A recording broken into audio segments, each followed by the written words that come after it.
Thank you Mobalytics for sponsoring today's video. Who are they? They are a free companion app for a variety of games including Destiny 2. Find things like exotic tier lists, weapon descriptions, or some of the best builds the community has to offer. I'm excited to say that today's build will actually be up on Mobalytics. Every detail you're looking for, from the mods to perks to descriptions as to how the build works, it will all be there. So what are you waiting for? Up your Destiny prowess and become legend by visiting Mobalytics today. The link will be in the description below. YouTube, what's going on and welcome back to the channel. Due to popular demand, today I will be covering my main PvP build. As you can tell, I'm using Strand a bunch. I think it is my favorite subclass in the entire game as it stands right now, at least on the Hunter. The goal of this video is to share with you some tricks, secrets, why I use what I do, and some advanced tech that I've been using to make Strand viable at the top end of the bracket. For starters, I want to take a look at my stats here. The first stat that stands out to many is the resilience mod. I have it at a low 32. There's this misconception that because in PvE you're more resilient, that it also is true inside of Crucible. That is false. That does not matter. There are some cases where the resilience stat at a certain level can help you maybe survive a 2-tap from Thorn, a 2-tap from Kill Clip, perhaps a extra pellet from a shotgun. I am aware of all of this. I have considered everything, but with my experience, I can tell you that it is not worth investing too much in your resilience. So personally, I keep mine at a tier 3 and I change it to tier 2 sometimes depending on the fragments and how I want to play. In the end, what I'm saying is just trust me, the resilience is not worth it. You're wasting your stat points into a stat that is not going to help you win a fight. Next up, as a hunter, I'm prioritizing a bunch of mobility. Here I have a tier 10 mobility so that I can get a bunch of dodges, as this is going to synergize with my ensnaring slam, meaning that I get the powerful suspend ability. This stat is a little bit flexible now to me after the updates to how the cooldowns work. I like to change from my tier 9 to a tier 10 depending on what fragments I want, but usually I like to run my triple 100s for the hashtag flex. We don't care. Next up is the most important stat in the entire game, regardless of what character you are using, and that is recovery. If you don't have at least 9 recovery, you're doing yourself a disfavor, as tier 10 recovery is extremely important. The faster you get to regenerate, the faster you get to engage into fights again. Not only does it help you get back into fights, it also helps you be ready to handle a opposing enemy trying to attack you and clean you up. For example, if you're stuck at tier 5 recovery, it's going to take so long to get your health back that means an opponent can push you and clean you up, you know, instead of just having to hit max amount of shots needed to kill you as you would if you had tier 10 recovery. Speaking of important, discipline, tier 10 grenades. We always open up with grenades. We are throwing them left and right against barricades, against rifts. So grenades here are definitely an important stat, and I have them at tier 10. If I had to prioritize one or two before the other, which ones would I go for? Frostbolt would definitely get tier 10 recovery first, then he would get tier 9 or the highest mobility possible, and then the highest discipline possible. I understand not everybody has the armor available to get all 3 stats to the highest possible. Next up, I want to just go ahead and let you know that strength on the hunter is kind of pointless. It's always been the least favorable stat in my opinion, so I have it as low as I can. The most important one between the bottom 2 is definitely intellect. This one is something that you need to focus on a lot more when it comes to Trials of Osiris, especially with Thunder Crash, Wall of Radiance, Bubbles roaming around the PvP activity. They get their supers fast, and if you don't get one, it's going to increase the odds of you losing. Supers win games, and it has never changed, and it won't ever change.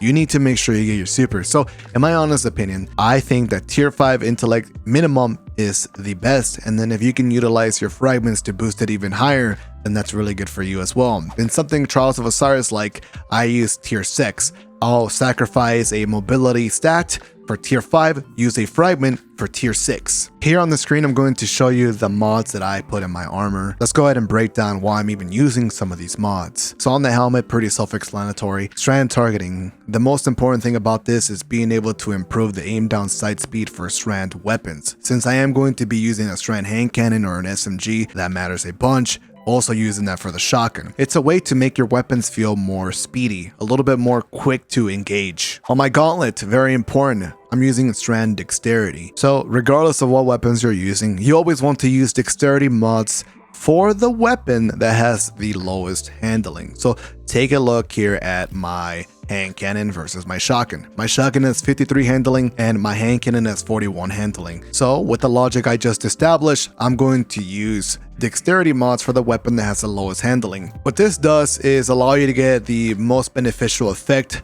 out of using the dexterity mods. And then of course I have a strand reloader because who likes to reload weapons pretty slow? No. Here on my chest piece, I have 2 strand unflinching mods, and I have an arc one for my shotgun. You can change this to solar if you want to snipe with beloved or whatever weapons you have in your inventory. The unflinching mods actually do generate more of a beneficial effect than something that runs alien, so if you do want to combat flinch, these mods are the way to go. Next up are my boot mods. I'm using better already, so if I pick up an orb, I get health regen immediately. This is really important thanks to the hunters being the easiest ones to use the Reaper mod, and I'll get into that more in detail once I'm done discussing these next mods. So here I have innervation. I got 2 of them. I pick up an orb, I get more grenades. This is super effective for my build. I found that getting those orbs is going to help me get my grapples ready for the next round, and I want them at all times because without it, I feel like I'm a little bit useless. Alright, so last but not least, let's cover the cloak items. Here I'm using a bomber mod, so when I do decide to dodge, I get more grenades. That's probably the least important mod here. The 2 that I want to focus on is the Reaper mod. So hunter with max mobility, I constantly have dodges. I can dodge at close range, dodge after a hand cannon kill to proc kill clip. Basically, I'm always dodging. I always have this mod active, and I have 2 of them because it is so powerful. The fact that you can dodge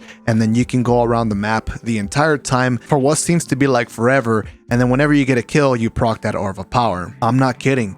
You can dodge at the beginning of something like a trials round, play the entire round out, and then eventually get a kill. You make an orb on the spot. With 2 of them, it gets a little bit confusing. One of the orbs does spawn somewhere else, like on the middle of the map, but as long as you're aware of that, you can always go back and pick it up, you know. So what I'd like to do here is answer some popular questions that I know people probably have, and that is why I won't use other mods like Font of Restoration, Time Dilation, the Surge mods here. Well, the truth be said is that because orbs are a little bit scarce, you can't always depend on getting them. I don't like to rely on these mods. I want consistency more than everything. I did some testing using the Surge mods. I ran 3 of them, and the damage bonus that you get is not actually worth it, so I would not use that. I benefit the most out of a damage bonus with a 120 because, you know, it's just going to help me 2-tap even more, but ultimately I decided that it's not worth it over getting your abilities back and also getting that health regen. As for weapons go, let's go ahead and break these down real quick. You guys have probably seen this gameplay a bunch already with my round robin. I'm using fluted barrel for the handling, ricochet. Keep away is an S tier perk. It gives you plus 10 range, which is amazing to deal with pulse rifle players, sniper players at the back of the map. It makes your primary feel well rounded. Next up is the perk kill clip, which some people have been questioning if it's worth using in something like Trials of Osiris, you know, debating whether or not opening shot was the better perk. The answer is I think kill clip is so S tier on a 120 that you're making a mistake not using it. Simply getting 1 kill with the hand cannon reloading just turns his weapon into one of those machines that nobody else should dare challenge, otherwise they will receive the wrath of the 2-tap. Next up is my Matador. You can take a look at the roll here. I like to use this shotgun a bunch. Threat detector so good for close range. Ever since we lost the quick charge mod, it has been so important to utilize perks that increase the handling on my weapons. Another weapon I like to change from is this one and the beloved sniper rifle, which I'll show you here. If I wanted to snipe, I have this one. Mine is crafted with Hammerforge, snapshot, quick draw for the swaps. It's a really fun, effective weapon. Last but not least is one of those weapons that people overlook so many times, and only the people that understand the power of impulse amplifier RNGLs know that it's slept on and it can win you games, whether it's 6v6 or Trials of Osiris or comp. Here's the way that I spec'd mine out. The important mods here are proximity grenades and impulse amplifier. This is going to increase the projectile velocity of my weapon, thus making it seem like a hit scan rocket launcher. People just die to it. The next perk is not the best one, Adrenaline Junkie. It does help. It increases the damage, and this means that people with an overshield or regenning are usually less likely to survive a blast from this GL. Now, I did hunt for the Wendigo grenade launcher. I wanted the God Roll, which is Impulse Golden Tricorn or Full Core, but I can never get my hands on it, unfortunately, so I'm still stuck with this. Alright, so the next part of my build here is going to be my subclass. Keep in mind, after this, we are going to start talking about some extra tips and secrets, some tech, some advanced movement, and whatnot. So as my subclass go, I can change between marksman dodge or Gambler's Dodge. I tend to use the top one because it's a faster base cooldown, meaning that I get this aspect to proc more often. Then I can reload my primary, which is a round robin with kill clip, more often as well. Alright, so for the fragments, these are the best ones. I'm using Thread of Ascent. Activating your grenade ability reloads your equipped weapon and grants bonus airborne effectiveness and handling for a short duration. So that means if I use my grapple, I'm always going to get those effects. And one thing people are not utilizing as much is the fact that you can continuously grapple to that point. It doesn't have to be immediately. It does last there for quite a while, so you can always come back and use it. And as you can see on the left side of the screen, I do have the buff, and what it does is allow my weapons to not only be reloaded, but I have handling speed now and increased reload speed. Take a look at this. My weapon reloads fast, my weapons swap fast, so if I'm just trying to hold down a point, I have the increased handling, always ready to engage opponents. The next fragment is going to be Thread of Binding. Super final blows emit a suspending burst from the target. This is a quite flexible fragment, but I like to use it not only for the stat bonus, but for the fact that it's going to buff my super, which is the weakest part of the entire kit, so anything that helps our super is going to just make us a more lethal target when it comes to PvP. So if I get a defeat, it's going to suspend targets. Assume there's 3 players here holding hands and I managed to hit one. The other players are now suspended, which means they are less of a threat to me than they were before. So here on this mod slot, it is empty because it is a flex one. I like to use the one that increases my intellect for things like Trials of Osiris, but you can go for something like Thread of Rebirth. You get a final blow to create a threadling. It is pretty effective, so do not sleep on that. The final and arguably the most important fragment to a strand build here is Thread of Transmutation. While you have Woven Mail, weapon final blows create a tangle. Without going into too much detail of how to get Woven Mail, you just need to understand the basic. You have Woven Mail overshield any kill. It doesn't have to be a strand weapon. It can be a kinetic stasis. It can be your energy shotgun or your sniper rifle. It could be your power weapon. That will create a tangle, and then you can interact with said tangle in the ways that you would to collect it, throw it, shoot it, whatever you want. The next part of my build breakdown is going to be my exotic of choice. While initially I thought the strand exotics were not going to be something that I used over, for example, Dune Marchers, Wormhusk, and Ophidian Aspect, they actually turned out to be such strong exotics only with paired with the strand subclass, and it is no different with the helmet here that gains Woven Mail when activating the grapple. We got increased flinch resistance while the overshield is active. We don't care about that part too much. We care about the fact that we have an overshield when we grapple. So as you can see, just using it normally, I always have Woven Mail for about 10 seconds. And the beautiful thing is you can continuously chain that effect by using your grapple point. This makes playing Hunter Strand a lot more effective, as that overshield, while the crits will still hit you for the same damage, it helps you combat things like SMGs and sidearms, just give you a little bit more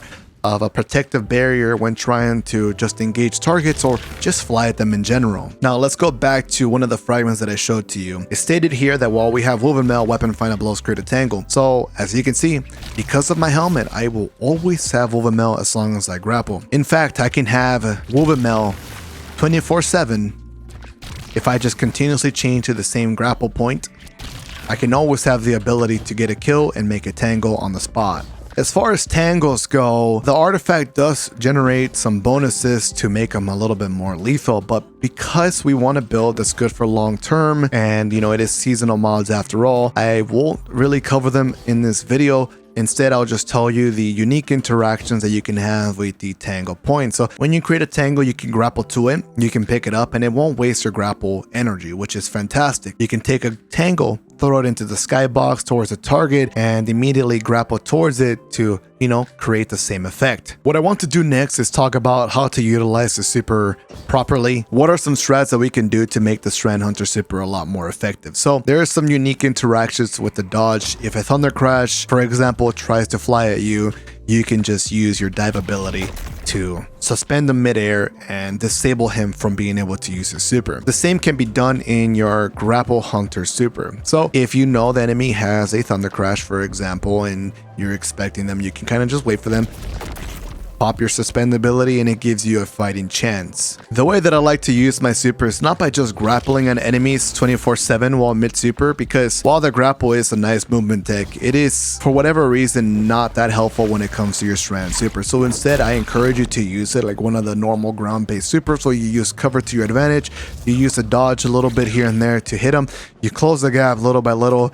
And if they do decide to run, you can always just close the gap much faster when they're not shooting at you, thanks to that grapple ability. So when it comes to fighting multiple opponents, people suspecting you, there's a super in the middle of the capture point waiting for you. The best thing to do with it is just take to the skyballs, make a main down, and then just immediately dive down to suspend them, thus giving you a higher opportunity to defeat opponents. You won't really understand it until you pull it off yourself, but that up and down motion with your Hunter super just gives you enough movement to survive any incoming shots. As far as the 360 whip goes, I don't think it's worth your time unless you manage to land in the middle of plenty of opponents, then you can whip. But I would not encourage doing so. Always try to rely on just hitting one, because the AoE on that single point attack is pretty massive and it can take down opponents in one hit. Even if they're grouped up together, it's pretty nice. So we covered some pretty interesting things. I want to share some secrets with you, some tech on how to properly utilize the strand grapple. So this is the Icarus dash, or the shoulder charge, but to hunters being able to get to the points much faster than anybody else. The only ones that can really compete with you are Icarus warlocks that have just a crazy skate without any interruptions. But for the most part, hunters are incredibly fast. They finally are what people want them to be, which is the quickest character in the game. Now it's pretty simple to use the grapple. There's some, pretty easy ways to understand that. You grapple to a point and then you could just move forward, right? That's not the most effective way of doing so. There's plenty of ways you can interact with the grapple, right? So rather than just letting it take you, there's some ways you can cancel said grapple. The first one is grappling and then pressing the grenade button once again to ungrapple. So as you can see, you can just continuously do that. And that is part of the way you're going to use the movement tech here. I'm going to grapple, cancel, and then I can do the movement. Why that matters is because at some point when I cancel the grapple, my weapons are going to come out and I get to, prepare to hit some shots with them. Another tech with the grapple is swapping weapons. So you have your primary and you're ready to engage in a shotgun battle. You're predicting a shotgun battle. You can always swap, right? Vice versa. You think you're going to enter a shotgun duel, but in fact, you notice that the enemy is running away. Pull out your primary. So I already established you can cancel the grapple with pressing the grenade or swapping weapons. And then here's another way that gets a little bit more tricky. It's just deciding what type of movement to do to cancel your grapple.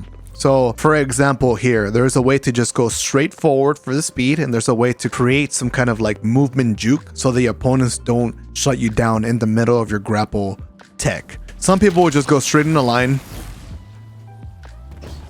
and they're pretty close to the ground. That makes it pretty easy if you want to hit the ground quickly to, enter a eye level fight. And then there's the other way, which lets you get a little bit higher on the map, makes it a lot more difficult for the target to know where exactly you're coming from, and it gives you so much opportunity to actually shoot them and throw abilities at them. And I'll show you here now. Is using this and then jumping up. Rather than letting the grapple take you all the way by itself, you're going to cancel it with a spacebar jump as you go. So here on the point, and now I'm much higher than people would expect me to. Some cool things to keep in mind when using the grapple is that you can press jump while midair, and then you have another jump. It gives it back to you after you're done grappling. One thing to keep in mind when grappling is that you do not want to press spacebar after you already activated your grapple, as it will cancel it.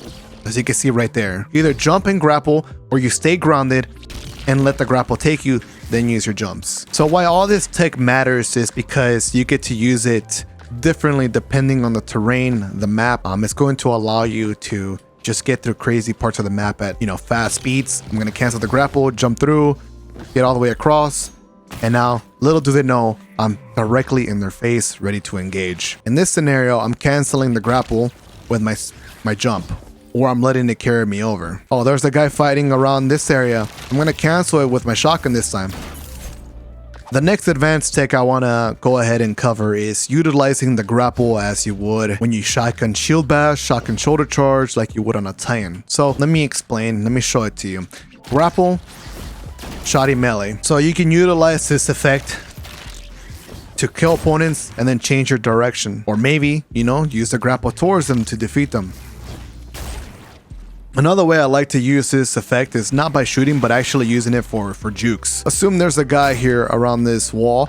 I'm gonna go grapple.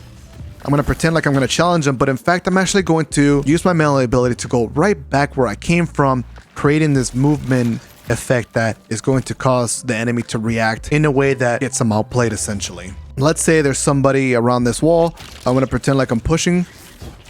I can create a bunch of space. What you're going to see is somebody trying to pull out their shotgun, but you know, I have my primary ready and they got caught with their pants down. I know for my controller homies, that's not really ideal to just do a quick turnaround. So what you can just do is go left or right side. Still really effective. One of the most slept on moves here with the grapple is actually grappling above them. So if for whatever case your grapple doesn't lock on, rest assured that you will be behind them, juking them. They won't be ready, and you can get some free shots. Now the Hunter Dodge is one of the strongest abilities that I had the pleasure of getting to play and mastering. The fact that you can suspend targets from a pretty far radius, it's so strong. So you can always do this, grapple to an opponent, follow the dive. What you don't want to do is dive right in front of them because that will cause you to just get insta-killed by shotguns, melees, whatever the case may be. You can do it around walls, so imagine the player's like right there, you land right here, boom. The strand effect will still happen, giving you that frame needed to defeat said opponents. What I like to do personally when I'm in tight situations is grapple to the air,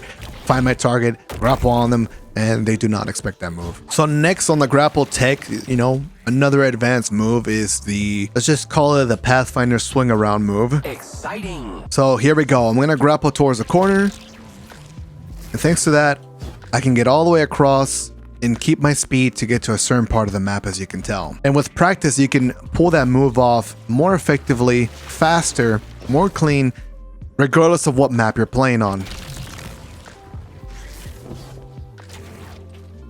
So you're probably asking, how do I pull that off, Robbo? You're just showing me how to do the grapple. What is the tech? So I'm gonna put it on the wall and follow my cursor. I look at the wall and then I look left. So I let myself create some distance thanks to the grapple. I don't want to make sure I get too close to this because then I'm going to hit the wall. I won't keep my momentum. And just as soon as I'm coming around the corner, I'm going to change my screen to go the other direction. Great success. So the last tech that I want to show you is one that I'm personally practicing on. It's a little bit more situational, but with practice, you can get yourself some really crazy lineups, some really crazy airtime. So notice I'm going to create a grapple point right there, and then I'm on the ground. And because of the fact that I always grapple to one, it's going to instantly reform my grapple point, and I always get a jump back, right? So thanks to that, I can always keep myself midair. Depending on the map, this is pretty effective. Maybe I can get myself, you know, away from supers. Maybe I can catch, you know, somebody off guard. Little do they know that I'm right here, waiting for them in the air. Alright, ladies and gentlemen, that is my strand build breakdown right there. Hopefully some of you learned some things. Maybe I converted some of you to be a Strand Hunter main. It is an incredibly powerful build. Like I said before, it is currently my favorite subclass in the entire game. Hopefully there's a couple little tweaks going around that makes it a little bit more viable at the top end of the bracket. But for now, the high IQ, right? The skill gap using the strand to your advantage is going to give you an edge over your opponents. Anyways, thank you for watching, and I'll talk to you guys next time.